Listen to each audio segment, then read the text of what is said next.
Ezequiel capítulo 37, e a partir do versículo 1 nós vamos ler. Ezequiel 37, versículo 1.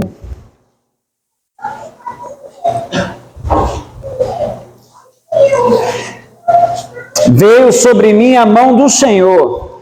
Ele me levou pelo Espírito do Senhor e me deixou no meio de um vale que estava cheio de ossos. E me fez andar ao redor deles, e eram muito numerosos na superfície do vale, e estavam sequíssimos.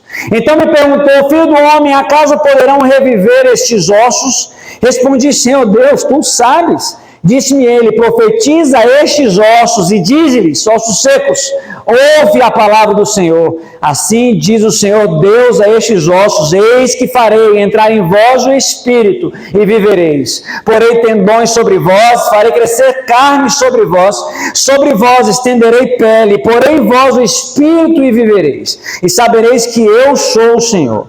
Então profetizei segundo me for ordenado. E enquanto eu profetizava, houve um ruído, um barulho de ossos que batiam contra ossos e se ajuntavam, cada osso ao seu osso. Olhei, e eis que havia tendões sobre eles, e cresceram carnes, e se estendeu a pele sobre eles, mas não havia neles o Espírito. Então ele me disse: profetiza ao Espírito, profetiza ao Filho do Homem, e dize-lhe: assim diz o Senhor Deus, vem dos quatro ventos, ó Espírito, e assopra sobre estes mortos para que vivam.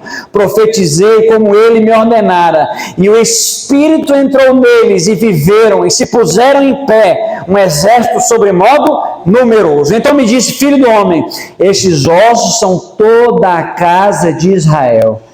E eis que dizem: os nossos ossos se secaram, e pereceu a nossa esperança, estamos de todo exterminados. Portanto profetize e dize-lhes: assim diz o Senhor Deus, eis que abrirei a vossa sepultura, e vos farei sair dela, ó povo meu, e vos trarei à terra de Israel. Sabereis que eu sou o Senhor, quando eu abrir a vossa sepultura, e vos fazer sair dela, ó povo meu. Porém é vós o meu Espírito, e vivereis, e vos estabelecerei na terra, na vossa própria terra. Então sabereis que eu, o Senhor, disse isto e o fiz, diz o Senhor. Amém, queridos? Há esperança para cada um de nós. Ainda que possamos estar mortos em meio à nossa mornidão, em meio aos nossos pecados, em uma sepultura, o Senhor nos prometeu que Ele poderia abrir essa sepultura, poderia nos tirar lá de dentro, poderia nos dar novas formas, poderia nos dar vida e nos conduzir de volta para casa. Glória a Deus, queridos, porque o Evangelho ele traz para nós esperança. Há esperança ainda para cada um de nós. E amados, nós podemos estar felizes hoje porque nós estamos em um momento de estudo e preparo sobre reavivamento e reforma. Esse texto é um texto emblemático porque ele diz assim: poderão reviver esses ossos? A palavra reviver, ela pressupõe nela mesma que em algum dia esses ossos já estiveram o quê, queridos? Vivos. Na verdade, esse prefixo re, ele traz na sua característica morfológica original a afirmação de algo que já existia antes. Por exemplo, quando eu escrevo uma carta para alguém e por algum motivo essa carta não chega, ela é extraviada ou tem algum problema, nós somos convidados a fazer o quê? Reescrever. Quando eu lembro de algo e passo o tempo eu não esqueço, não lembro direito como é que está, nós somos chamados a fazer o quê? Relembrar. Então, quando nós tínhamos vida, queridos, e nós deixamos de ter vida, o Senhor nos convida ao quê? A um reavivamento. Quando a humanidade possuía uma forma perfeita, possuía ali, saindo das mãos do seu Criador, e ela é deformada agora, passa-se o tempo, ele nos chama o quê então, queridos? A uma reforma. A palavra reavivamento e reforma é um convite para nós voltarmos para o lugar de onde nós já estivemos um dia. E nós precisamos ter isso em mente, queridos. No decorrer de toda a mensagem, isso precisa estar na nossa mente. Cada mensagem de reavivamento e de reforma que nos é dada é um convite para que o Senhor estabeleça em nós novamente o seu ideal. Quando ele diz que quer nos reavivar, é porque ele quer nos dar aquela vida que nós tínhamos, queridos, quando fomos criados, quando saímos das mãos do Criador. Quando o Senhor ele quer nos reformar, é porque o Senhor ele quer mudar aquilo, queridos, ele quer restaurar aquele lindo quadro que foi pintado em sua perfeição. E agora pelo pecado ele se encontra rasgado, amassado, com as suas manchas, embotado pelo tempo, pelas dificuldades. E agora o Senhor ele quer reformar, ele quer restaurar aquele lindo quadro novamente.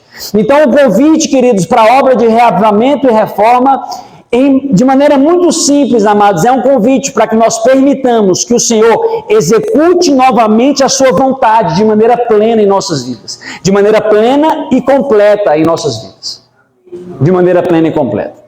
É por isso, queridos, que quando nós falamos que o Senhor ele quer reformar alguma área de nosso viver, quando ele quer reavivar alguma área de nosso viver, tenha em mente sempre que ele vai trabalhar em cima do ideal. Sempre em cima do ideal. Por exemplo, nós precisamos de uma mudança interior, sim ou não? Sim. Cristo, quando estava com os fariseus, Cristo disse que os fariseus eles poderiam ter uma aparência exterior e poderiam ainda assim estarem o quê? Interiormente corrompidos. Mas Cristo disse que aqueles que experimentassem uma transformação interior teriam o seu exterior o quê? Transformados. Cristo ele quer mudar o nosso interior por completo. E a mensagem do Evangelho ela tem que produzir para nós esperança.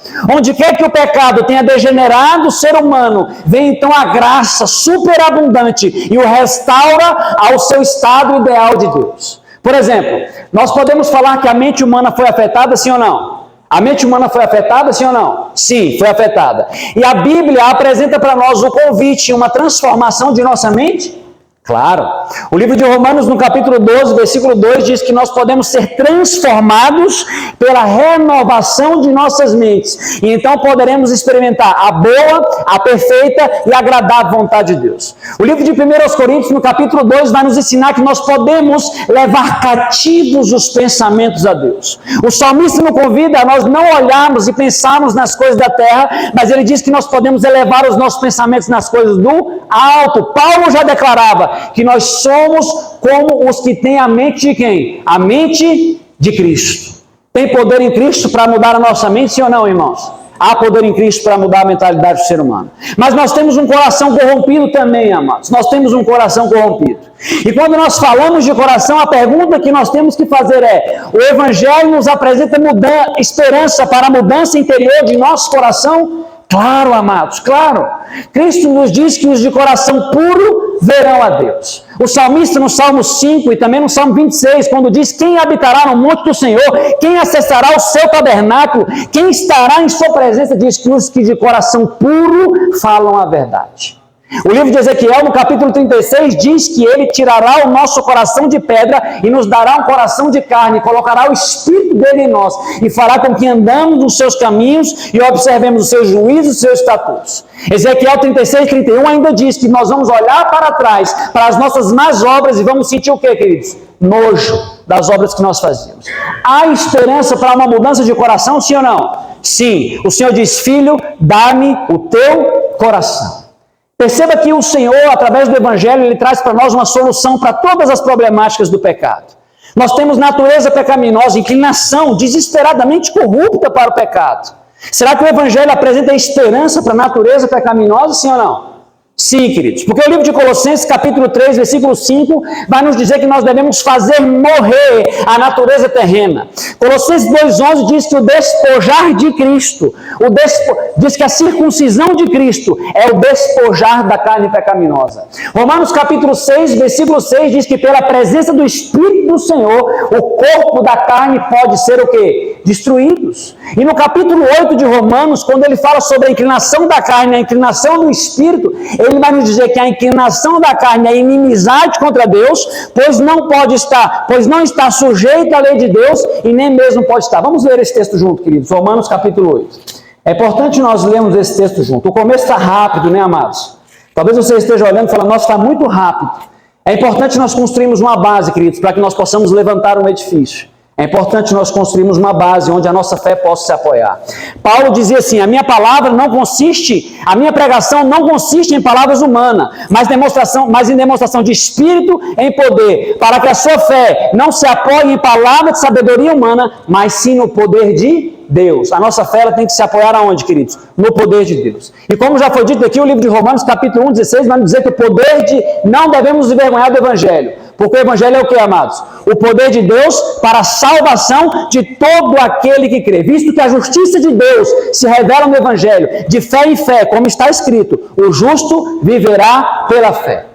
Essa é a vitória, queridos, que vence o mundo. É a nossa fé. A fé que opera por amor e purifica a alma. A fé que opera por amor e purifica a alma. Romanos, capítulo 8, versículo 6. Porque o pendor da carne dá para a morte, mas o Espírito para a vida e paz. Por isto, versículo 7 agora, por isto, o pendor da carne, ele é o que, irmãos?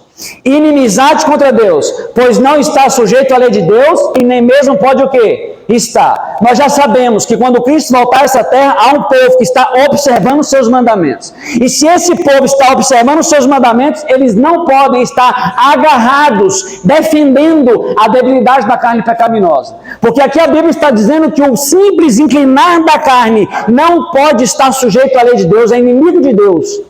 Então nós temos que receber, queridos, a mensagem que nos diz em Colossenses 2,11. Participarmos da circuncisão de Cristo. E qual é a circuncisão de Cristo para cada um de nós? É o despojar da carne pecaminosa. O que é despojar? Você já viu alguém andando na rua de maneira largada? Quando você vê alguém andando na rua de maneira largada, com as roupas rasgadas, de qualquer jeito, você diz assim: aquela pessoa ela é o que? Ela é despojada. Porque a palavra despojar ela tem relação com largar. E lá vai dizer que a circuncisão de Cristo é o largar da carne pecaminosa. É abandonar a carne pecaminosa. De que maneira? Deus tem poder, queridos, para subjugar as nossas mais profundas tendências, sejam elas herdadas ou cultivadas. Nós precisamos hoje, amados, ter a certeza de que o poder de Deus é eterno e é ilimitado. E Ele pode concluir a boa obra que Ele iniciou em cada um de nós. Paulo tinha essa certeza, queridos. Quando perguntaram para Paulo se ele tinha alcançado a perfeição, ele disse: contra mim não julgo haver alcançado. Mas uma coisa eu tenho certo: prossigo rumo ao alvo, crendo que aquele que começou a boa obra em mim há de concluí-la até o dia de Cristo. Mas você já viu alguém que viveu essa vitória de maneira completa, Luiz? O livro de 2 Coríntios, capítulo 5, versículo 7, diz que nós não andamos pela vista, mas nós andamos aonde? Pela fé. Porque essa é a vitória que vence o mundo, é a nossa fé. O Evangelho ele veio para nos dar fé, queridos. Que em meio às nossas debilidades e fraquezas, a mão de um Deus todo-poderoso pode nos reavivar e pode nos restaurar. É possível, amados, pelo poder de Deus, experimentar de uma experiência sobrenatural. A salvação precisa ser sobrenatural. A salvação precisa ser sobrenatural. A salvação precisa ser um milagre. E o que significa que a salvação precisa ser um milagre? A salvação precisa ser aquilo que é impossível que eu e você realizemos. A salvação precisa ser aquilo que nos leva a um passo além das nossas capacidades. Quando você chega no limite, você percebe que não consegue avançar mais. Aí você vai entender que nós precisamos de fato nos render a Deus e permitir que Ele opere em nós as suas promessas.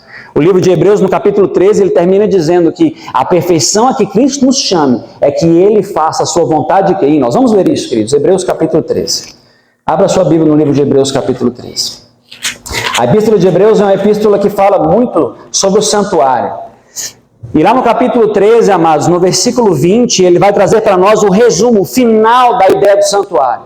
E a mensagem final do aperfeiçoamento, da mudança de caráter, de estar em Cristo Jesus, não tem a ver com o que eu e você fazemos. Tem a ver com o que Ele pode operar em nós.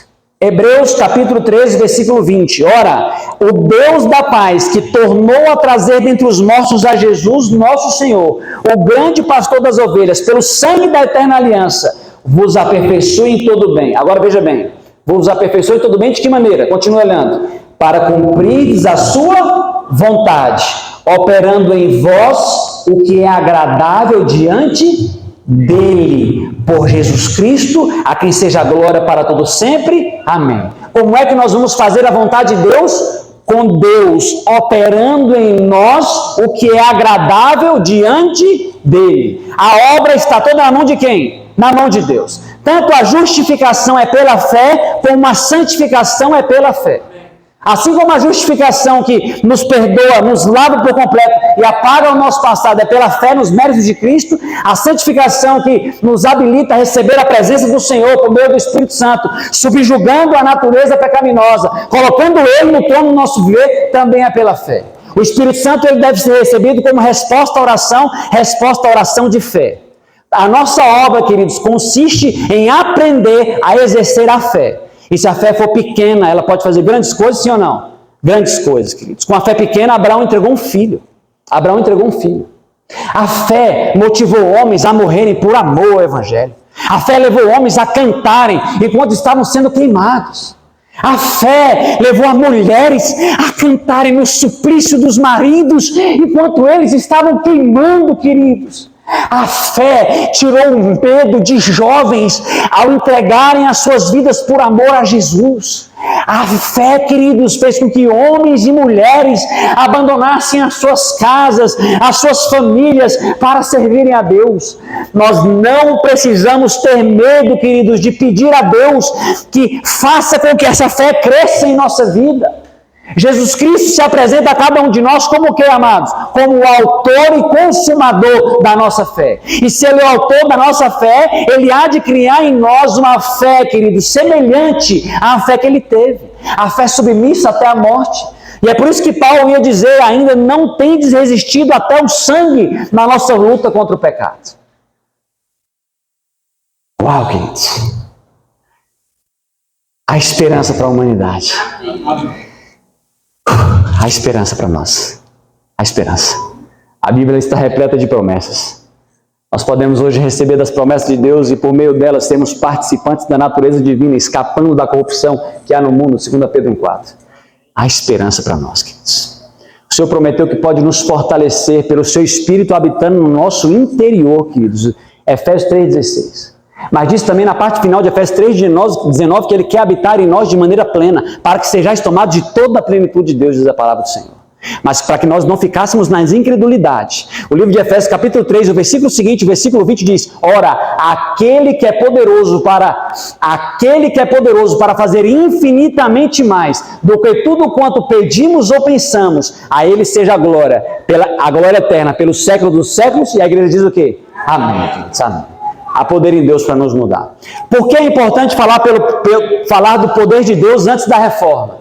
Por que é importante falar do poder de Deus antes da reforma?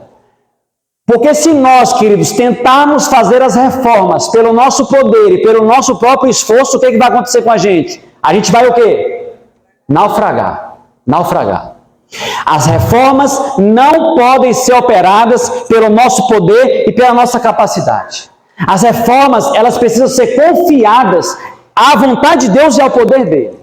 Por isso que falar sobre reforma precisa, queridos, construir uma base para nos mostrar que Deus ele tem poder para mudar nossa mente, coração e natureza, nos transformar de maneira completa interiormente, nos habitando com o seu Espírito Santo, para que essas reformas sejam genuínas, para que ela opere de dentro para fora. E aí, como foi dito aqui na mensagem anterior, a reforma ela não fica dura. Nós não temos mais o estender do dedo, mas nós temos o estender o quê? Da mão. O irmão que é débil na fé, agora você não diz para ele, mas eu consegui fazer reforma e você não consegue fazer. Não, você não diz isso, porque quem operou a reforma em você foi quem? Foi o Espírito do Senhor. Então agora você é misericordioso para aquele que tem debilidade diferente das suas, porque todos nós temos debilidade.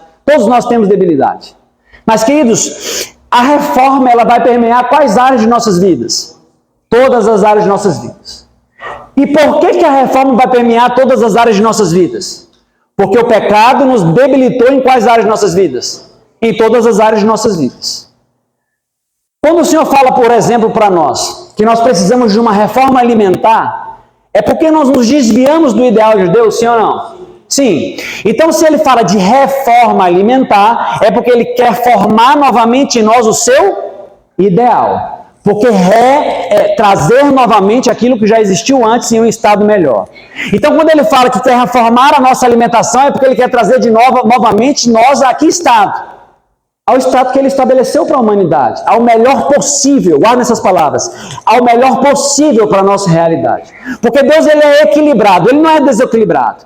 As promessas dele não são imposição. E o Senhor, ele conhece as peculiaridades de cada região, de cada família, de cada condição financeira. E ele nos oferece o convite como uma bênção, para ser recebida conforme as nossas realidades.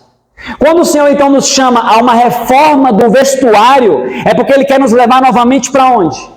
Para um estado que nós tínhamos antes que o pecado entrasse nesse mundo. Mas lá no Éden nós éramos revestidos pelo quê? Nós éramos revestidos pela glória de Deus. E quando você faz um estudo de glória, tanto no hebraico como no grego, tanto no hebraico como no Antigo Testamento, como no Novo Testamento, há resumo do termo glória. Assim como está no livro de Jeremias 9, 23, 24, ele diz assim: não se glorie o sábio na sua sabedoria, não se glorie o rico na sua riqueza, não se glorie o forte na sua força, mas o que se gloriar, glorie-se nisso, em me conhecer e saber que eu sou o Senhor e faço juízo e misericórdia, e tenho misericórdia da terra.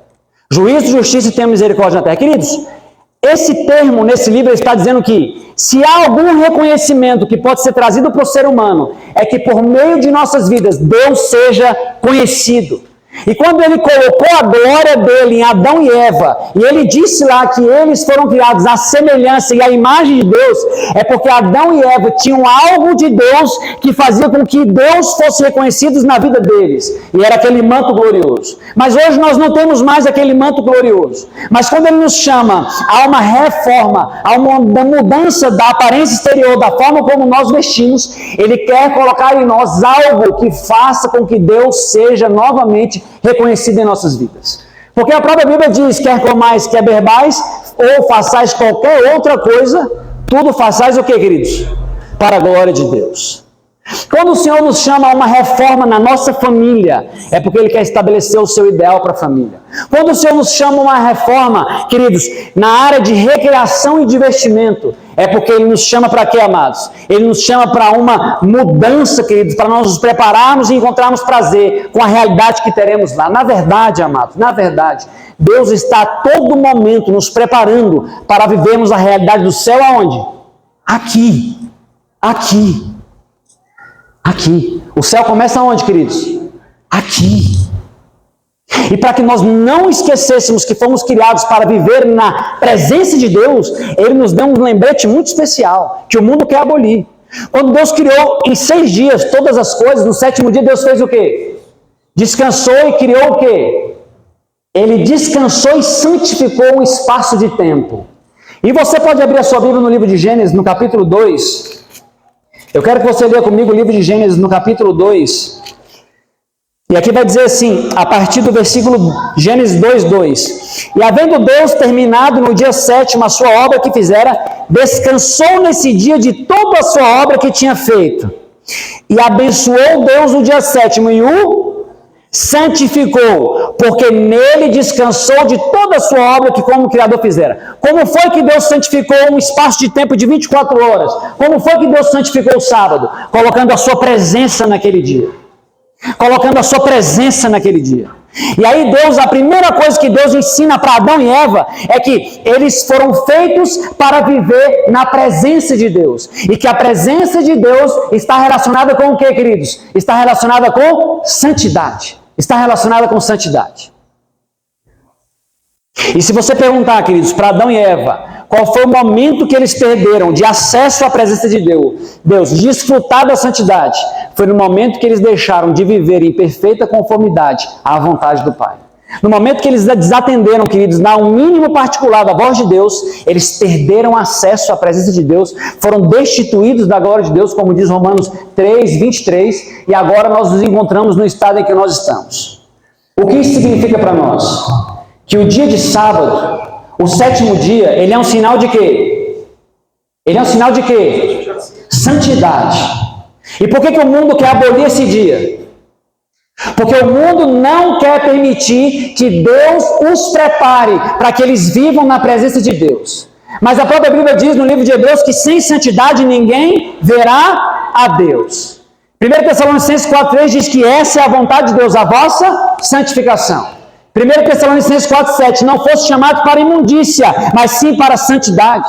1 Tessalonicenses 5, 23 e 24, e o mesmo Deus da paz vos santifica em tudo, e o vosso corpo, alma e espírito sejam conservados íntegros e irrepreensíveis na vida do nosso Senhor Jesus. Fiel é o que vos chama, o qual também o fará. Não precisamos ter medo ao pregar sobre santidade, porque santidade é pela fé e é pela vontade de Deus. E aquele que fez a promessa, ele é o que, queridos? Fiel para cumpri-la. O livro de 2 Reis, amados, vai nos dizer que todas as palavras do Senhor contidas em suas promessas, nenhuma ele falhou.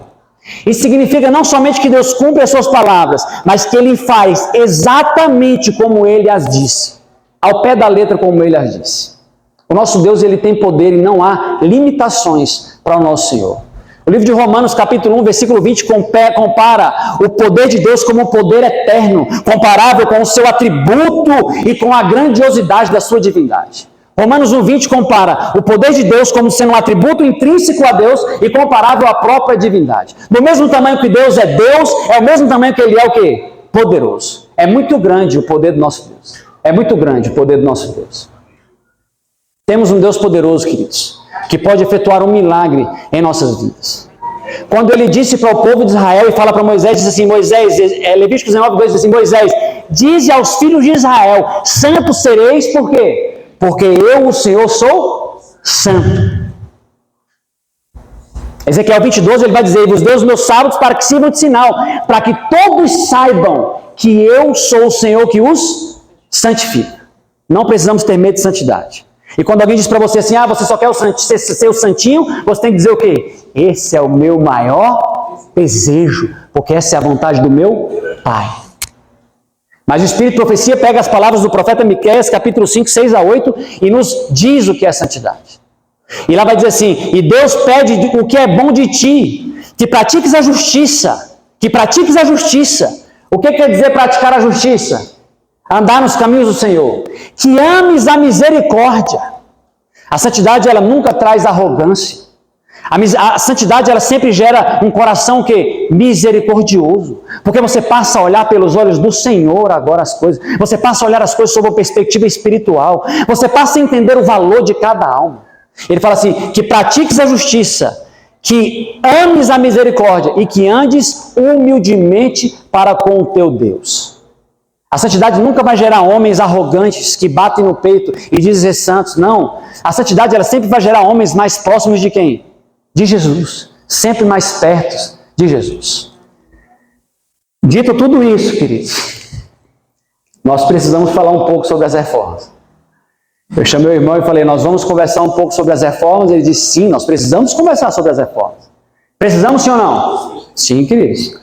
As pessoas que mais nos amam são aquelas que dizem para nós o quê? As maiores verdades. Adianta ficar com raiva da reforma, queridos? Sim ou não? Me permitam fazer um paralelo. A reforma, ela foi dada para quê? A reforma foi dada para evidenciar como nós nos enlamaçamos no mundo. A reforma foi dada para evidenciar como nós fomos longe nas práticas de pecado. Sabia que existe algo também que foi dado com essa mesma finalidade? Abra a sua Bíblia no livro de 1 Timóteo. Queridos, 1 Timóteo, Timóteo foi um jovem muito consagrado, amados. Timóteo é um jovem incrível. Paulo escreveu 2 cartas para Timóteo. Paulo deu o privilégio para Timóteo na sua primeira carta e depois, antes de morrer, Paulo escreve a última carta para Timóteo, para um jovem, o único jovem da Bíblia que recebeu 2 cartas de Paulo. Timóteo era um jovem ancião da igreja de Éfeso, e a igreja de Éfeso foi escolhida por Deus no livro de Apocalipse como uma igreja representativa da era apostólica, da igreja pura e vitoriosa. Timóteo, então, era um jovem consagrado, que foi o primeiro ancião da igreja de Éfeso. Timóteo, quando viu Paulo sendo apedrejado em Listra, Timóteo ficou com o coração quebrantado, queridos, pela mensagem que lançava daqueles homens, fora o medo. E Timóteo não ficou com um desejo de se juntar à equipe de Paulo. E agora Paulo, em sua segunda viagem, quando passa por aquele lugar, logo então estende o convite para Timóteo. Timóteo agora vira um acompanhante da jornada de Paulo. Mas quando Paulo desceu para Roma, agora Timóteo vai ficar em Éfeso. E Paulo vai escrever cartas para Timóteo. Eu quero ler contigo 1 Timóteo, capítulo 1, versículo 8. 1 Timóteo capítulo 1, versículo 8, ele vai dizer assim: sabemos, porém, que a lei é o quê, irmãos? Que a lei é boa. Está escrito ali atrás isso. Sabemos, porém, que a lei é o quê? Boa. Se alguém dela se utiliza de modo o quê? Legítimo. Tem como usar da lei de modo errado, sim ou não? Sim. Os fariseus usavam da lei de modo errado, sim ou não? Sim. Queriam se justificar pela observância da lei. Queriam se justificar pelas obras da lei. E ele diz assim, então, sabemos, porém, que a lei é boa. A palavra boa aqui, queridos, não é boa. A palavra no grego diz que a lei ela é excelente. A lei é excelente se ela for utilizada de forma o quê? Correta. E quando você vai para os estudos de Paulo, você vai ver que a finalidade da lei, queridos, era fazer o quê? A lei, ela serviu de aio para nos conduzir a quem? A Cristo. A lei, ele vai dizer, porque as Sagradas Escrituras encerrou tudo sobre o pecado, para que vindo a lei nós buscássemos receber a promessa em Cristo Jesus. A lei nos aponta para as promessas e nos aponta para Cristo Jesus. A lei, queridos, quando ela veio, e Paulo diz que quando a lei veio, ela avultou, ela aumentou o pecado. Se você não sabe que está em pecado, quando a lei vem, ela se apresenta para você como espelho moral. E logo você percebe que está em pecado. Porque o próprio Paulo vai dizer, eu não saberia o que é pecado, se a lei de Deus não me tivesse o quê? Dito. E não havendo lei, não há o quê? Pecado. Então a lei é um espelho moral. E nós não podemos ficar com raiva da lei. Resolve ficar com raiva da lei, sim ou não? Não. Agora aqui vai dizer assim, sabemos, porém, que a lei é boa, se alguém dela se utiliza para modo legítimo. Leia o próximo verso. Tendo em vista que não se promulga a lei para quem é o que, irmãos? Justo, mas para transgressores e rebeldes. A lei, então, foi dada para quem, amados? Para justos? Não, a lei foi promulgada, ela foi entregue, ela tinha sido escrita originalmente no coração dos nossos pais, mas ela foi entregue para uma geração que era o quê? Rebelde. E no Monte Sinai, ao invés do povo de Deus reconhecer o seu estado espiritual, eles não entenderam o que se passava, e olharam para a lei e disseram assim, tudo o que o Senhor disser, nós cumpriremos. Guardem essas palavras. Tudo o que o Senhor disser, nós cumpriremos. Eles disseram, eles não entenderam a espiritualidade da lei. Ao olharem para a lei, era para eles dobrarem os joelhos e reconhecer, queridos, o pecado de cada um deles. Era para que eles deveriam reconhecer como eles tinham ido longe. Então a lei, amados, ela é o quê? Boa, excelente. Mas ela é o quê? Ela é um espelho moral. A lei é um espelho moral. Então nós dizemos para o mundo que a lei deve ser observada, sim ou não? Sim, nós dizemos para o mundo que ela é válida, nós nos colocamos como restauradores de brecha e dizemos para o mundo que ela é válida. E o mundo diz o quê? Que a salvação é pela graça e nós não precisamos o quê? Observar a lei. Em verdade, queridos, a salvação sempre foi pela graça, mas a mesma graça que nos salva é a mesma graça que escreve a lei de Deus em nosso coração e em nossa mente. E a conformidade com a lei é a testificação do recebimento da graça de Cristo. Eu preciso repetir isso porque isso é importante. A mesma graça que nos salva é a mesma graça que escreve a lei de Deus em nosso coração e em nossa mente. Esse é o cumprimento da aliança de Jeremias, da nova aliança também dita em Hebreus. Esse é o cumprimento da aliança que Deus prometeu para nós. Essa é a promessa. E quando somos salvos pela graça, a conformidade com a lei testifica de nossa salvação. Não guardo a lei para ser salvo, mas por estar salvo estou em conformidade com a lei. Esse paralelo é interessante, porque a reforma não nos foi dada para nos salvar. As reformas foram dadas para quem? Para quem era o quê? Transgressores como a lei. A reforma é como a lei. E por isso que quando nós olhamos para a reforma, muitas vezes a gente fica o quê? Se ela for mal pregada, a gente fica como? Com raiva. A gente não quer avançar nas reformas. Adianta ficar com raiva da lei? Não. O mundo está chateado com a lei, sim ou não? Porque a lei mostra o pecado. Mas Deus tem poder para escrever a lei em nosso coração. Mas nós, queridos, como igreja remanescente de Deus, não podemos ficar com raiva das reformas. Porque as reformas mostram o quê? O nosso estado espiritual. E as reformas deveriam nos fazer o quê também? Nos conduzir para Cristo. Se nós hoje escutarmos sobre algumas reformas e sairmos daqui dizendo assim, hoje então eu vou fazer essas reformas, vamos conseguir? Vamos falhar. Vamos falhar. Porque a reforma ela precisa ser o quê, irmãos? Espiritual. A reforma tem que ser espiritual. Quando nós olharmos para a reforma, nós precisamos fazer o quê? Dobrar os nossos joelhos e pedir o quê? Perdão a Deus. Perdão a Deus.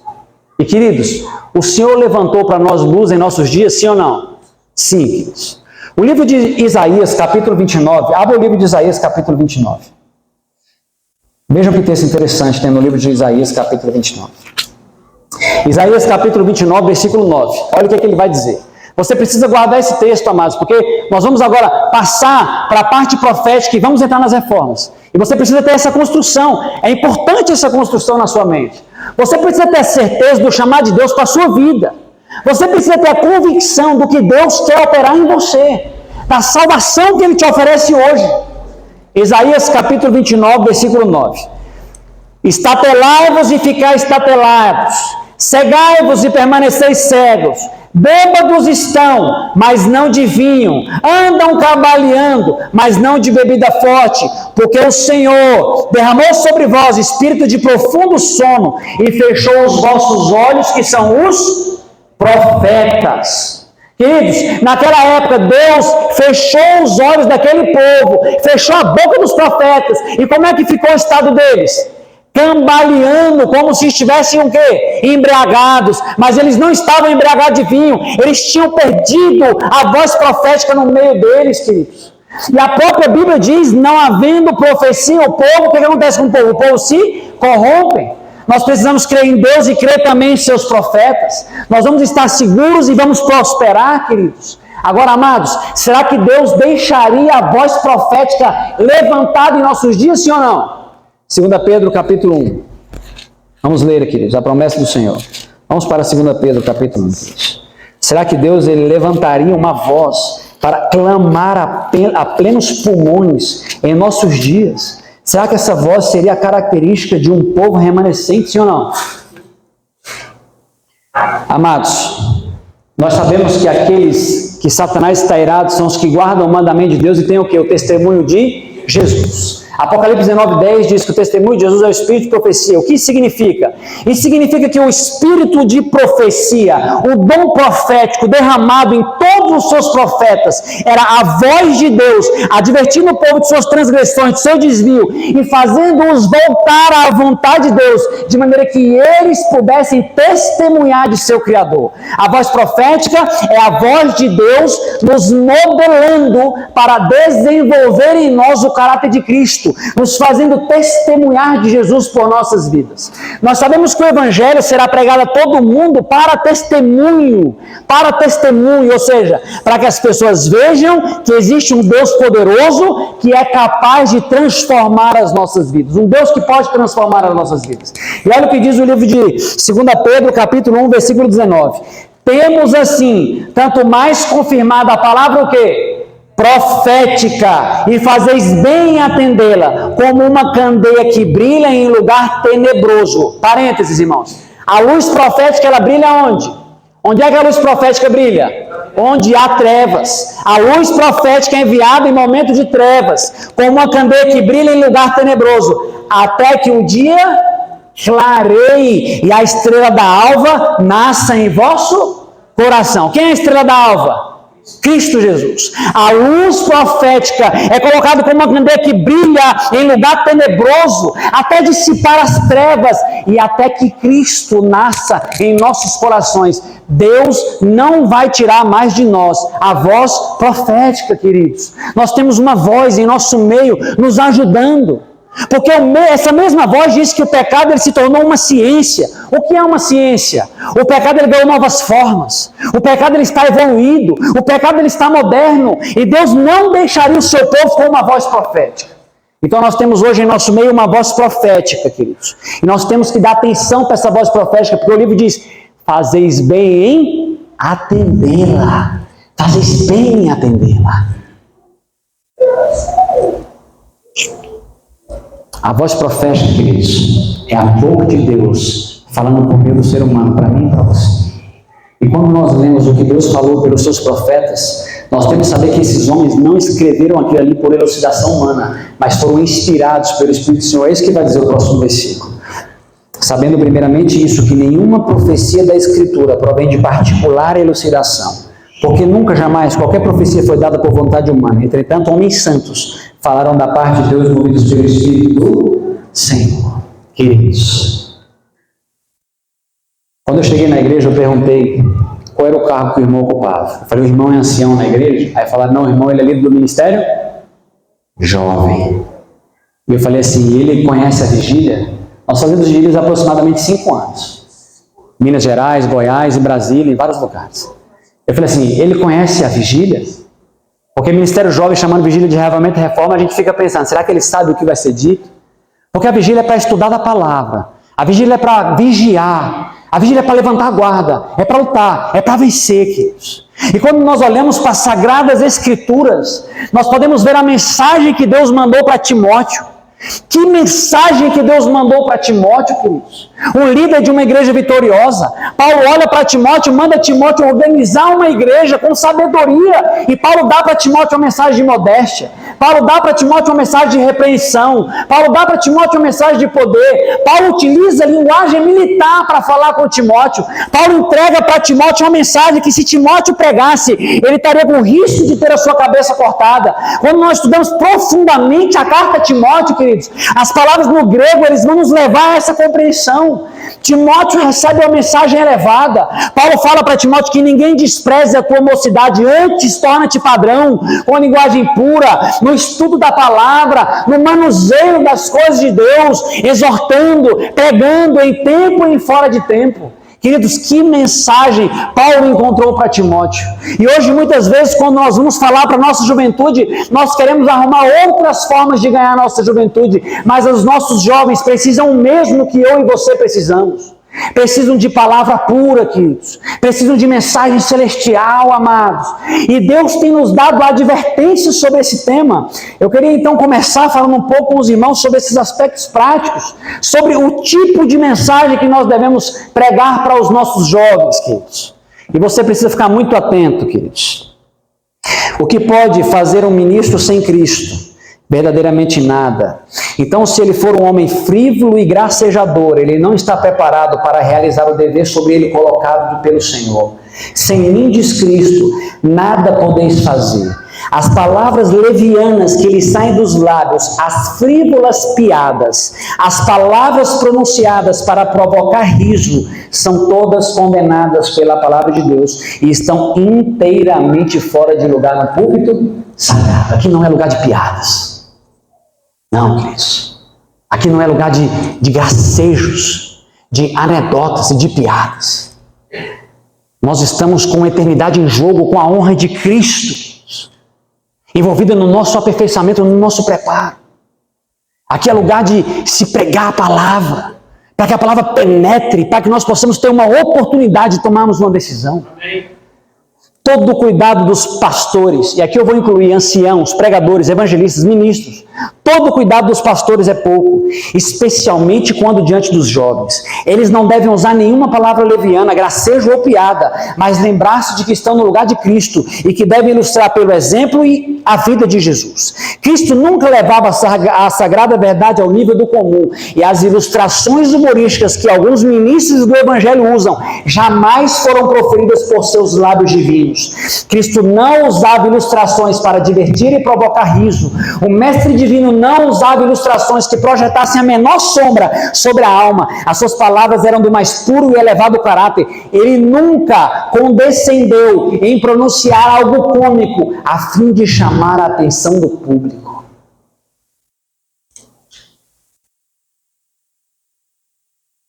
Por isso eu glorifico a Deus por uma vigília jovem, para tratar de assuntos importantes, salvação eterna. Salvação eterna. Qual é o alvo do ministério? É misturar o cômico com o religioso? E aí o Espírito de Profecia vai dizer, o teatro é que é lugar para tais exibições. Tampouco é alvo da pregação divertir. O povo precisa de ração pura, completamente limpa da palha. Pregar a palavra foi a recomendação que Paulo deu a Timóteo, e essa é também a nossa comissão. O ministro que mistura o contar piadas com seus sermões está usando fogo estranho. Deus é ofendido e desonrado a causa da verdade, quando os seus representantes descem ao uso das palavras banais e frívolas.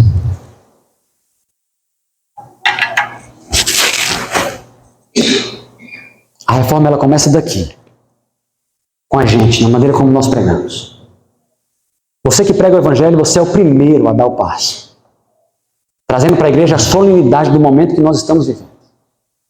Os nossos vizinhos não conhecem a mensagem. A nossa comunidade aqui de Formosa não conhece a mensagem. E nós precisamos nos preparar. E não conseguiremos nos preparar com brincadeira, piada. Não conseguiremos. Mas aqui a palavra também diz que nós não vamos ter homens ríspidos em nosso meio. Mas nós vamos ter homens tratáveis, amáveis. Que repreende os irmãos, mas está chorando com eles. Que exorta, que consola, que estende a mão. Que quando é preciso chamar, chama, queridos, mas que está junto nas obras. É o primeiro a fazer o evangelismo, é o primeiro a estar na recolta, é o primeiro a visitar, dar estudo bíblico para os irmãos, é o irmão que está limpando a igreja. Ele mostra que ele é participante com a igreja nos seus sofrimentos, na sua organização, ele se doa.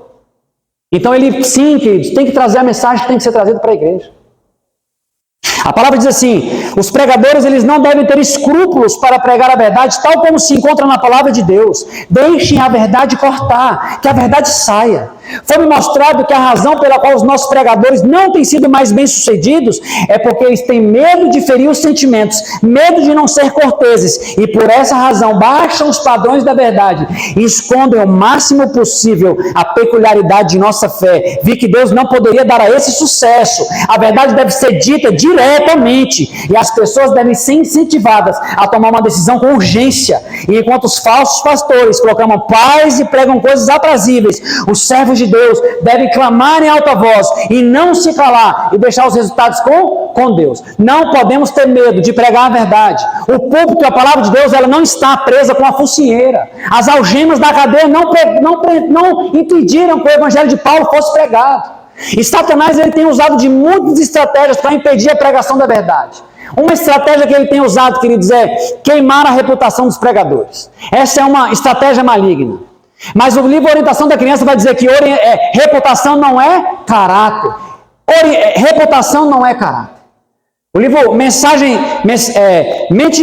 Mente, Caráter e Personalidade, volume 2, página 660, vai dizer que se os pensamentos forem bons, se os pensamentos forem maus terão também os sentimentos. E os pensamentos e sentimentos juntos combinados constituem o caráter. O caráter é o conjunto de pensamentos e sentimentos. Mas o livro Orientação da Criança vai nos dizer, reputação não é caráter. Caráter é uma qualidade da alma que se revela na conduta. Juntando os dois textos do Espírito de Profecia, vai nos dizer que o caráter é o conjunto das faculdades de pensamentos e sentimentos, e eles determinam, eles são uma balança que dizem como nós manifestamos as nossas atitudes. O caráter ele é revelado na conduta. O livro Parábolas de Jesus diz que o nosso caráter é revelado pelo que nós fazemos. Tudo o que nós fazemos tem a ver com caráter. O livro da Orientação da Criança vai nos dizer, todo ato, por mais insignificante que seja, tem a sua influência na formação do caráter. Cristo estabeleceu um princípio em Mateus capítulo 12, versículo 30. Todos aqueles que não ajudam com Cristo, eles fazem o quê, irmãos? Espalham. Todos aqueles que não estão edificando com Cristo, ajuntando com Cristo, todos aqueles que não são por Cristo, eles estão o quê? Contra Cristo. Não há campo neutro, não há neutralidade. Sim, sim, não, não. Deve ser a nossa posição. É tempo, queridos, de traçarmos uma linha e nos posicionarmos de um lado ou de outro. A mensagem para nós agora é tudo ou nada. É tudo ou nada. Precisamos ser transparentes e sinceros. Existem coisas que precisam ser ditas para nós. Tudo ou nada. Videogame aperfeiçoa o caráter? Então destrói. Simples, direto e reto, com respeito. Com amor. Porque a verdade tem que ser dita. Nenhum videogame aperfeiçoa o caráter. Nenhum. Netflix é perigosa? Demais. Demais. Novelas. Temos que tomar cuidado. Tudo aquilo que não está juntando com Cristo, está espalhando com Cristo. Não há meio termo. Madrugadas assistindo o UFC, nos torna mais semelhante a Cristo, assemelha o nosso caráter. Então destrói. Destrói. É simples e direto. Sai na rua estampando a camisa de time de futebol, torcendo para time de futebol. Um parênteses. Joguei muito futebol na minha vida. Muitos campeonatos amadores. Conheci minha esposa jogando bola todos os dias. Todos os dias. Dentro da igreja, jogando campeonato adventista, representando a igreja adventista na seleção que nós tínhamos na região. No futebol, sempre dando bom testemunho. Sem falar palavrão, sem ficar irado. Sempre, com mansidão e respeito. Muito pelo contrário, no meio do futebol era sempre aquele irmão chato de estar chamando a atenção dos irmãos. Não podemos falar assim, olha o testemunho, cuidado com isso, queridos. Não podemos nos comportar dessa maneira. Eu lembro que no meio do campeonato tinha várias pessoas idosas, técnicos do time, nosso time. Eu falei assim, olha, vou ter que chamar o pastor para conversar com o pastor. Nós vamos tirar o nosso time da competição. Queridos, as igrejas proibiram da nossa igreja entrar no campeonato. Vocês conseguem acreditar nisso, amados? Os adventistas foram proibidos de participar do campeonato. Que vergonha! Que vergonha! Torcer para time de futebol está nos tornando mais semelhantes a Jesus, sim ou não? É campo neutro isso? Não tem neutralidade mais. Eu posso dizer com propriedade, porque gostava, assistia, jogava, acompanhava, e Deus fez um processo. Nós tivemos aqui um pregador que subiu aqui também, pode dizer com propriedade. Porque quando eu ia para a casa do Lucas, ele me deixava sozinho na casa dele. Quando eu ia para a casa do Lucas, ele me deixava sozinho na casa dele. E assistir jogo na casa dele sozinho. Eu lá com a minha família visitando ele me deixava sozinho, ficava dentro do quarto assistindo o jogo. Uma bela vigília, irmãos, uma bela vigília. Um jovem pregador chamado Eric, que não está aqui hoje, meu genro, pregou a mensagem de Cristo, tão linda, tão bonita. Nós vimos o sacrifício de Jesus naquele dia, queridos, o alto preço que foi pago por cada um de nós. E aí eu vi o coração do Lucas se abrindo, e quando a mensagem da reforma veio naquele dia que eu preguei, acabamos a vigília, fomos embora, e o Lucas ficou ajoelhado dentro da igreja, amados. E eu falei, o que aconteceu, Lucas? Vamos para minha casa ficar de noite. Naquele dia ele recebeu a vitória, amados, e eu vi alguém que era viciado, acompanhava, que gostava, recebendo poder para iniciar um processo de libertação. Meses atrás recebi um pastor de outro país em minha casa, veio ao Brasil para aqui abandonar o vício do futebol. Era um torcedor, queridos, do Real Madrid, torcia, gostava muito do Real Madrid, e quando ele veio para o Brasil, ele falou que a vontade dele era jogar bola com os brasileiros, porque os brasileiros são conhecidos pelo seu futebol, e ele estava passando nas cidades, e Deus colocou ele em famílias especiais. Ele foi para uma família, chegou lá querendo jogar bola, os irmãos não participavam disso. Aí ele foi para uma segunda família em outro estado, aí chegou em outro estado, ele foi lá para fazer isso, e os irmãos não participavam. Aí por terceiro ele veio para minha casa em Brasília, em março desse ano. E eu, sem saber da dificuldade dele, contando o testemunho, e ele sentado comendo açaí na minha frente, ele começou a me olhar. E esses dias ele mandou o sermão dele pela internet para mim, contando o testemunho, que antes dele ir embora da minha casa, no último dia, ele se ajoelhou dentro do quarto, e ele veio para o Brasil, para aqui, receber vitória sobre essa paixão. E ele foi liberto, queridos, daquela paixão. O Espírito Santo falou com ele quando o Real Madrid estava na final de um campeonato, e o Rodrigo fez um gol, e o Real Madrid estava perdendo, acho que era para o Liverpool, algum time, e o Rodrigo fez um gol. E na hora que ele fez um gol, ele falou que correu na frente da televisão, se ajoelhou de joelhos e fez... E aí pegou a camisa, ele falou que a vontade dele era encontrar um torcedor do outro time para ficar na frente dele, falando, tá vendo? E aí ele percebeu que o esporte estava despertando nele as paixões que não eram condignas com a realidade do céu. Porque os princípios do esporte, eles não é solidariedade, ele é o quê? Competitividade. Não venha me dizer que o que importa é brincar, participar, não. O que importa é o quê? É ganhar. O que importa é ganhar. Não diga para mim que o esporte ele é inclusivo, esse esporte ele é inclusivo, não. Porque se você chamar o irmão perna de pau para jogar, logo você fica chateado com ele, você não quer incluir. Não diga para mim que não está associado à idolatria. Total ligação com a idolatria, com seus templos, com suas camisas. Eu nunca vi alguém com a camisa do Flamengo ter vantagem para evangelizar um vascaíno. Então eu respeito quem joga. Eu respeito quem joga, porque eu joguei a vida toda. Mas nós precisamos dizer as maiores verdades, porque aquele que nos ama diz o que para nós? As maiores verdades. Eu espero que você esteja ouvindo essas palavras do meu lábio, não como alguém que está vos julgando, mas como alguém que precisa dizer o que muitos não dizem. E falar essa mensagem não é fácil. Não é fácil. Nós que somos homens sabemos disso. Não é fácil. Nós precisamos respeitar quem ainda está nessas práticas. Queria falar um pouco com os irmãos sobre a mensagem de modéstia. Sim ou não? Posso falar sobre modéstia? Vamos para Timóteo. Já que nós estávamos em Timóteo, vamos para Timóteo. 1 Timóteo. Vamos estabelecer o princípio de modéstia em Timóteo.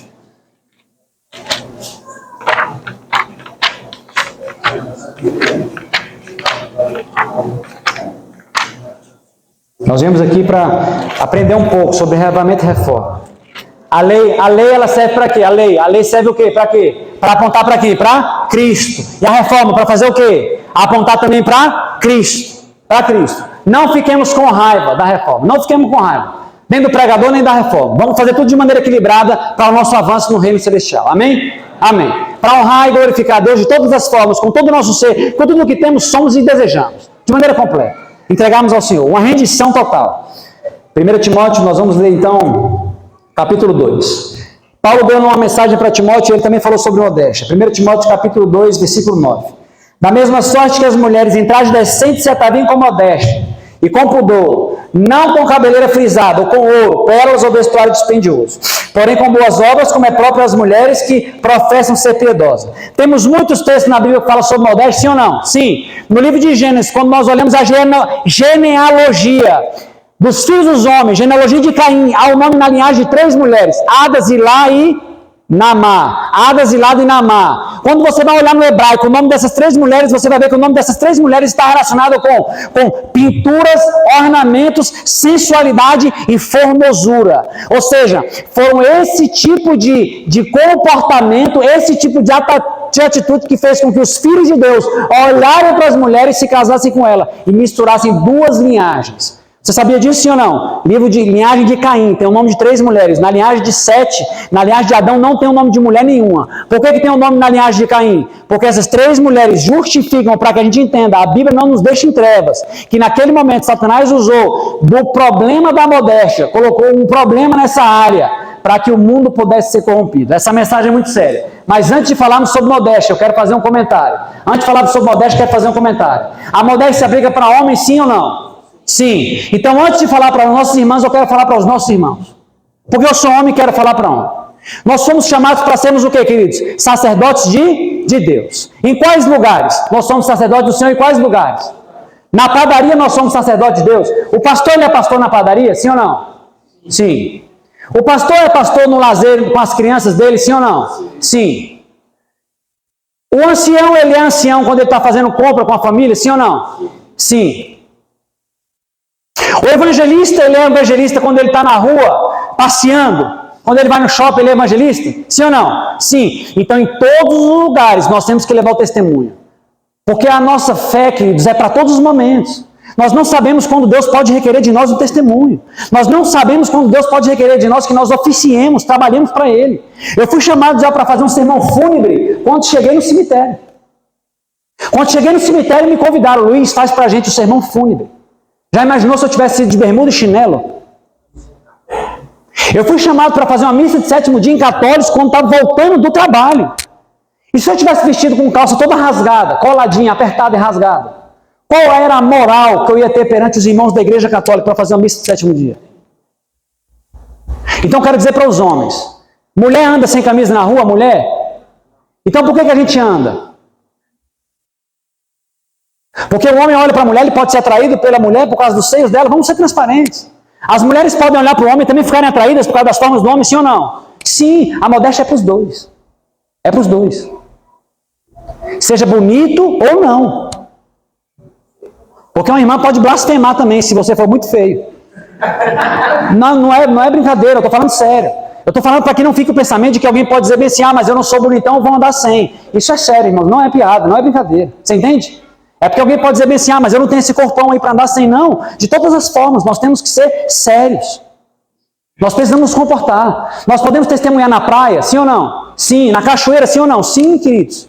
Fiz uma viagem com a minha esposa, eu encontrei com um irmão batista e um presbiteriano. Eles amam os adventistas.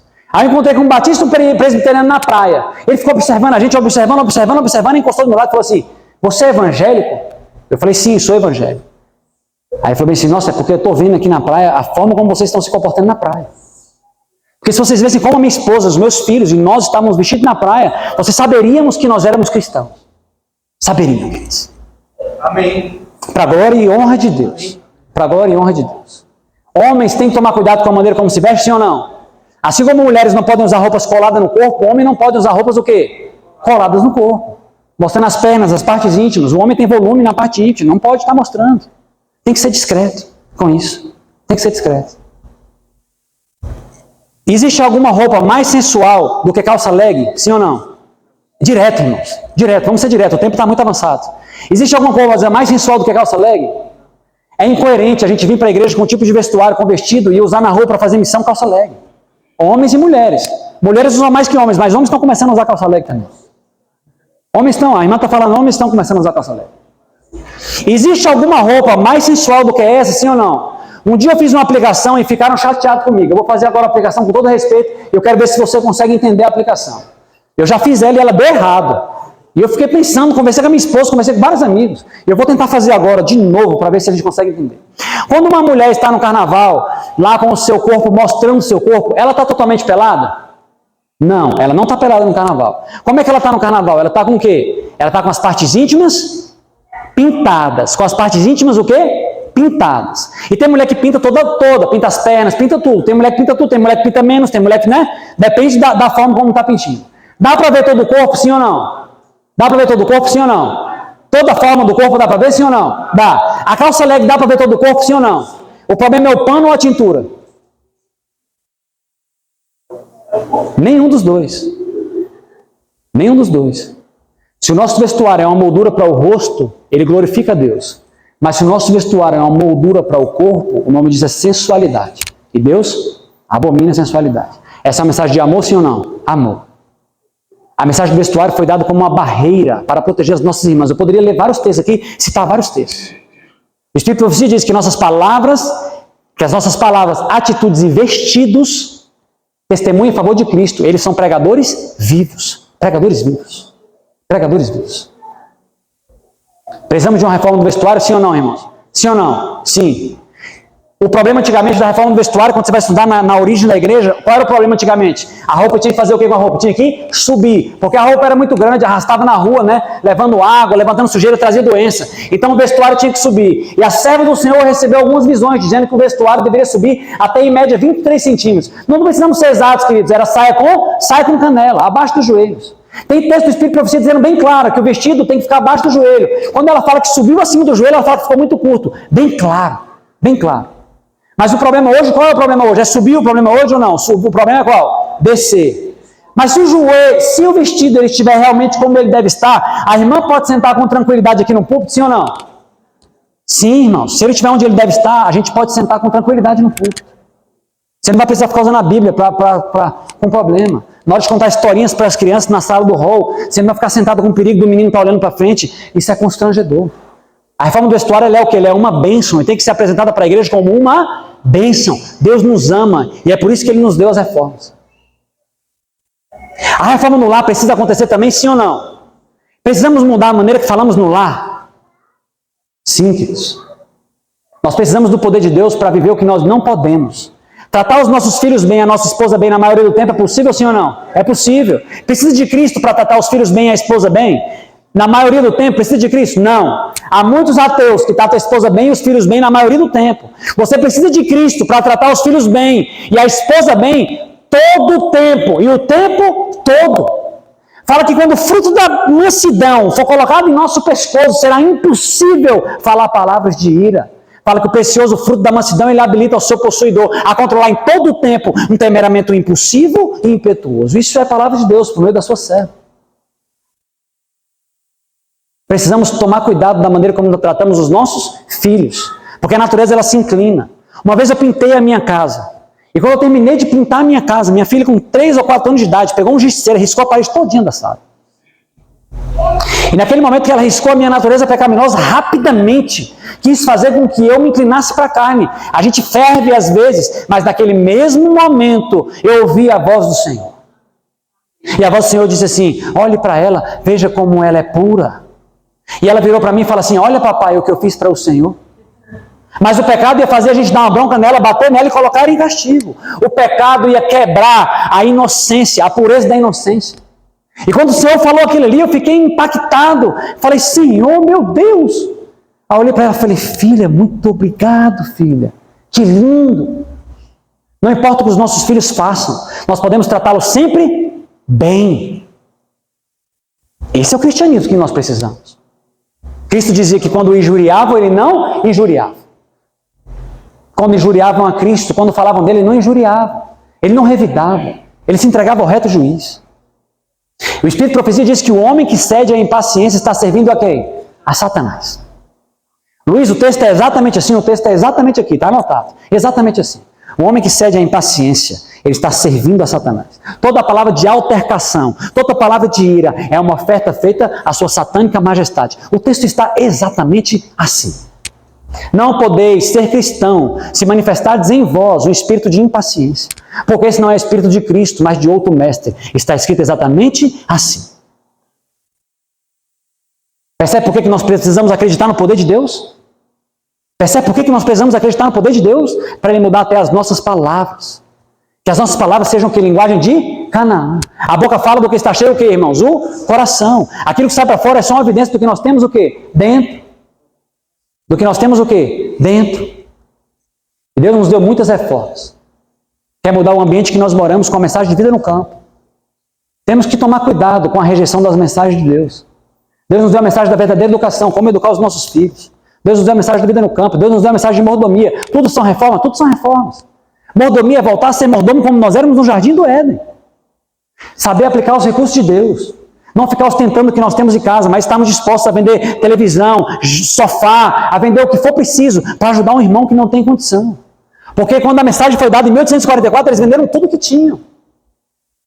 Nós precisamos aprender a abrir mão aqui de tudo que temos. Satanás vai destruir a nossa reputação. Depois ele vai atacar o que temos, as nossas posses. E por fim ele vai tentar contra a nossa vida. Nós precisamos estar dispostos a abrir mão de tudo isso. E temos também uma preciosa mensagem da saúde que nos foi dada. Eu vou terminar falando sobre a mensagem da saúde, para nós terminar. Como tem sido recebida a mensagem da saúde em nosso meio? Hoje, quando a gente fala de saúde, há muita chacota, muita brincadeira. Salvo pela soja, há muita piada. Mas a mensagem de saúde, queridos, é uma mensagem importante que foi dada por Deus, para levar um povo a viver com o desígnio original, ter a mente saudável para um mundo que está doente, perecendo. Fala que a mensagem é o braço direito da mensagem do terceiro anjo, por quê? Porque vai abrir portas. Se fôssemos um povo saudável, como é que teria sido o nosso testemunho na Covid-19? Todo mundo morrendo, menos adventistas. Incrível que seria o nosso testemunho, amados. Nós já temos testemunho de sermos um povo longevo. Até a Netflix fez uma série lá, já me falaram, dizendo que os adventistas estão entre os 7 mais longevos do mundo. Mas o que nós estamos dando com atenção com a mensagem de saúde? Há alguma dúvida que é desígnio de Deus que nós voltemos a nos alimentar como nós nos alimentávamos originalmente no Éden, sim ou não? Existe alguma dúvida ainda sobre isso? Será que nós precisamos ainda ler alguns textos, queridos? Porque eu tenho 2, 3 páginas de texto do Espírito de Profecia para nós lermos. Será que é necessário nós lermos isso? Será que é preciso fazer uma profunda construção bíblica? Porque nós podemos fazer uma construção bíblica agora, se for preciso. Mas eu acho que o problema não é esse, amados. Acho que o problema é que está em nós reconhecermos a nossa condição espiritual, as nossas debilidades. Nós precisamos encerrar a mensagem, queridos. Eu preciso fazer um apelo para você. Será que até quando nós vamos resistir aos clamores de Deus? A mensagem de alimentação é uma mensagem importante, foi dada para nós como uma bênção. A intemperança ela é pecado, sim ou não? Mas a intemperança ela está além da alimentação. Intemperança é usar com moderação o que faz bem e se abster do que faz mal. O que o mundo diz? Que você pode usar o que faz mal de maneira o quê? Só um pouquinho, como se fosse o dia do lixo. Não, intemperança é usar com moderação o que faz bem, porque até o que faz bem em excesso pode nos prejudicar. Uma pergunta, dormir muito faz mal, sim ou não? Faz. Beber muita água, mais do que precisa, faz mal, sim ou não? Faz. Trabalhar é bom? É bom. Trabalhar mais do que precisa, faz mal, sim ou não? Faz. Então a alimentação também é assim. A verdadeira temperança, ela lança fora tudo o que prejudica. Então nós temos que parar de incentivar os nossos jovens aqui, falar assim, irmãos, nós temos que estar unidos, e é isso mesmo, unidos no futebol e na pizzaria. Eu escuto muito isso, queridos. Não, essa não é a nossa mensagem, amados. Essa não é a nossa mensagem. Quando você lê o livro Grande Conflito, fala que foi uma luta tremenda para conservar a igreja pura. E lá vai dizer que se a unidade só pudesse ser conquistada, prejudicando, deixando de lado os princípios da verdade de Deus, lá vai dizer que prevaleçam as lutas e as suas consequências. Homens morreram, queridos, para manifestar a verdade em nosso tempo. Temos mensagens sobre os alimentos que devem ser abandonados, amados. Não há dúvidas. Sabemos que o povo de Deus não vai comer carne até Jesus voltar. São 1, 2, 3 textos, são 10, 20 textos para todo mundo. Para pastor, para ancião, para liderança. É para todo mundo. Os textos estão aqui, eu não vou nem ler, porque nós já sabemos. Nós precisamos ser convencidos pelo Espírito Santo de Deus. Diz muito claro que alimentos possuem alimentos que são deletérios. A Bíblia diz que o templo ele é o Espírito de quem? Do Senhor. E fala que aquele que destruir o templo, ele será o quê? Aí o Espírito de Profecia vem e fala que o efeito do queijo, ele é o quê? Qual é o efeito do queijo? Ele é o quê? Deletério. O que é deletério? Destrutivo, amados. Então, o que nós estamos fazendo com a nossa fé? Irmão, você já comeu queijo? A vida toda. Foi difícil largar? Joelho e oração e choro.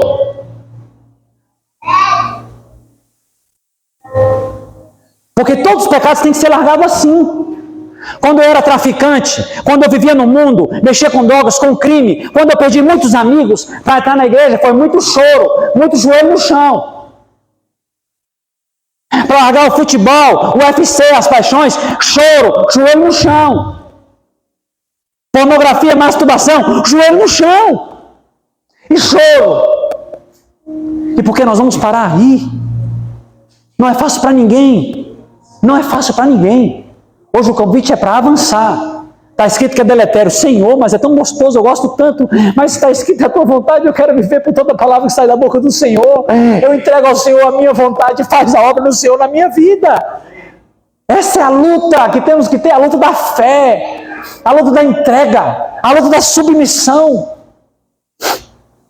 Senhor, se assistir isso, ouvir isso, não é bom, eu entrego ao Senhor. Tira de mim isso, porque eu quero honrar o Senhor com tudo que tenho, com tudo que somos. Antes de me converter, entrar na igreja, eu achava que crente era mentiroso. Eu falei um dia, Senhor, se um dia, Senhor, eu entrar na tua igreja, Senhor, Deus, vai ser para ser um crente verdadeiro. E ser verdadeiro não é ser melhor, ser verdadeiro é ser sincero e reconhecer as nossas debilidades. Por que eu preciso de uma santificação completa? Porque eu estou em processo totalmente degradado pelo pecado.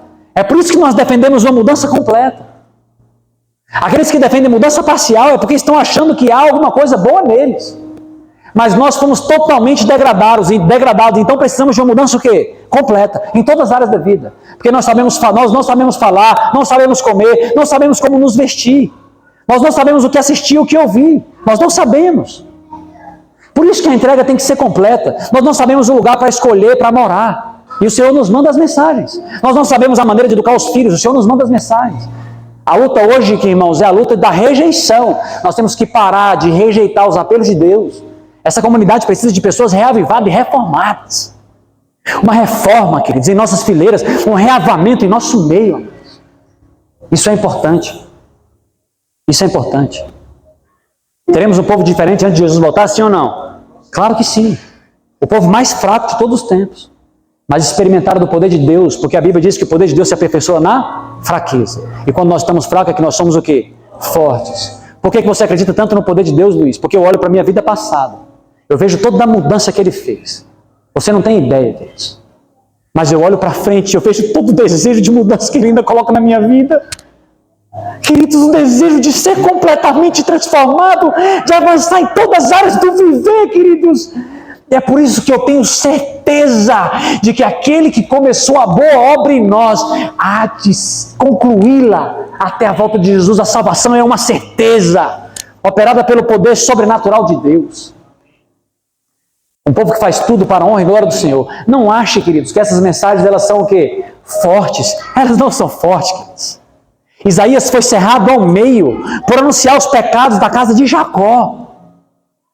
Jeremias, amarrado em tronco, chegou a blasfemar, dizendo: Senhor, maldito seja o dia que eu nasci, Senhor, porque nos meus lábios estão cheios de contenda. Porque Deus havia colocado a palavra dele nos lábios de Jeremias. Queridos, não diga que esse evangelho é radical, é extremo. Amados, extremista foi Moisés. 120 anos pregando uma mensagem que já era pregada por Enoque, por Matusalém, por Lameque. 120 anos pregando uma mensagem. A cada pregação uma martelada sendo dada. E o livro de Hebreus, no capítulo 11, vai dizer que Noé, ao construir a arca, condenou o mundo. E é essa obra que o Senhor quer fazer em nós, construir hoje um templo em nós. E ao construir o templo, estaremos prontos para que o mundo receba a sua sentença. Precisamos tomar uma decisão hoje. Nos colocar inteiramente ao lado de Deus. Esse é o equilíbrio do reino do céu. Esse é o equilíbrio com o reino do céu. Ele não divide, porque o preço de Cristo foi muito alto. Foi muito alto. Valorize o sangue de Jesus. Não despreze o sangue de Cristo. Não despreze o sangue de Cristo. É o sacrifício de um inocente que não merecia morrer. Morreu em nosso lugar, amados. Não banalizemos o sangue de Jesus. O sangue de Jesus, ele nos purifica de todo pecado, nos dá força para sermos apresentados limpos nele. Eu quero terminar com o último texto. O Senhor está mandando nós lermos mais um único texto. Hebreus, capítulo... Abra sua Bíblia no livro de Hebreus.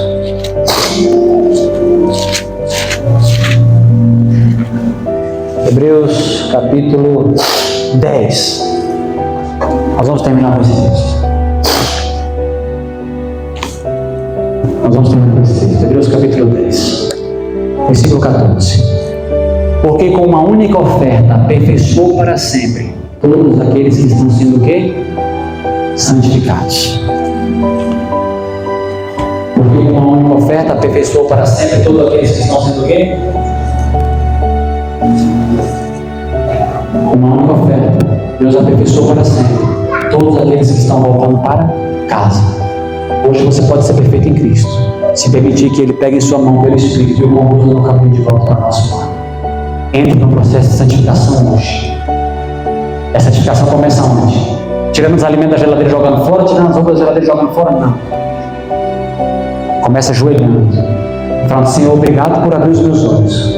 Por isso que a reforma é equilibrada. Ela sempre aponta para quem? Para Cristo. E assim ela se torna amável, doce, meia, abre corações. Como resistir a essa mensagem de amor que quer nos levar de volta para onde nós saímos? É uma mensagem irresistível, irrefutável, completa e perfeita, nos dada para nos despertar do sono profundo.